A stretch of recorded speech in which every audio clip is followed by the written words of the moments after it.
Hello, I'm Edward Tarte, once a Catholic priest for 5 years in the 1960s, now an atheist, which means I find no credible evidence for the existence of any God. Annie, the devout Catholic lady with whom I have dialogued from time to time, posted on her Facebook page an explanation of hell. In this explanation, her God is compared to light, and the absence of her God is compared to darkness. Accordingly, if a person is united with her God, that person experiences light and becomes accustomed to light. But if a person is separated from her God, that person is in darkness, becomes accustomed to darkness, and cannot tolerate the presence of light. By extension, concerning life after death, heaven, which is being in the presence of her God, is likened to light, and hell, which is separation from her God, is likened to darkness. So, if a person at death is accustomed to light, that person will naturally end up in the place of light, heaven. But if a person at death is accustomed to darkness, that person could not tolerate light, so he or she naturally goes to darkness, which is hell. And it is not that Annie's God sends the person to hell. It is the person's own choice. The person sends himself or herself to hell by having chosen darkness. Annie says that this explanation of hell makes sense to her, and she hopes that it makes sense to me. Well, it does not make sense to me, and I will now give you 3 reasons.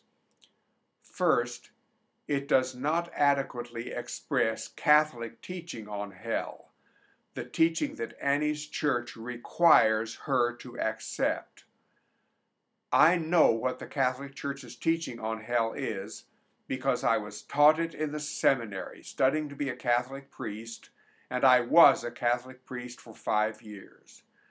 The Catholic teaching on hell is that hell is a place which the Catholic God created, to which he sends people, and where he subjects them to severe, endless torture.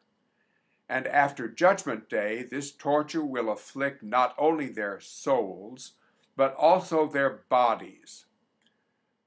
The metaphor of simply comparing hell to darkness does not come anywhere near to the horror of Catholic teaching about hell.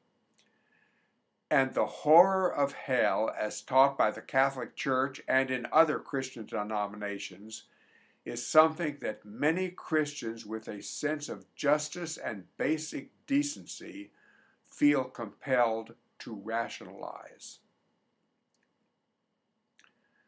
My second point, Annie, being a devoutly religious person, necessarily bases a large part of her life on faith, which is acceptance of religious statements in the absence of credible evidence.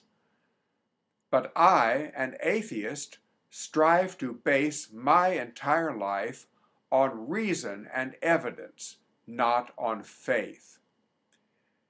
If we are going to use an analogy of light and darkness, I see faith as resembling darkness and reason as resembling light, which is apparently very different from Annie's position. And my third and final point, Annie's God, the Catholic God, is the God of the Bible. And the God of the Bible, the God of Genesis, Exodus, Leviticus, Numbers, Deuteronomy, Judges, the God who created the New Testament hell, is manifestly an evil God. Referring once more to the metaphor, her God is therefore a God of darkness, which makes the Catholic heaven comparable to darkness. This, of course, is the exact opposite of Annie's position. As a devout religious believer, Annie apparently cannot and will not accept the fact that the Bible is permeated with evidence that the biblical God is evil. So the bottom line is, I completely reject the explanation of hell that Annie posted on her Facebook page and that she has been hoping I can accept. I do not believe in her God or any God. There is a very long list of gods that I do not believe in. And by the way, my list is almost identical with a very long list of gods that Annie does not believe in. I do not believe in heaven or hell or any conscious existence after death. I treasure my life, convinced that it is the only life I have, and I am trying to make the most of every day of my life that remains. To all of you, thank you for watching this video.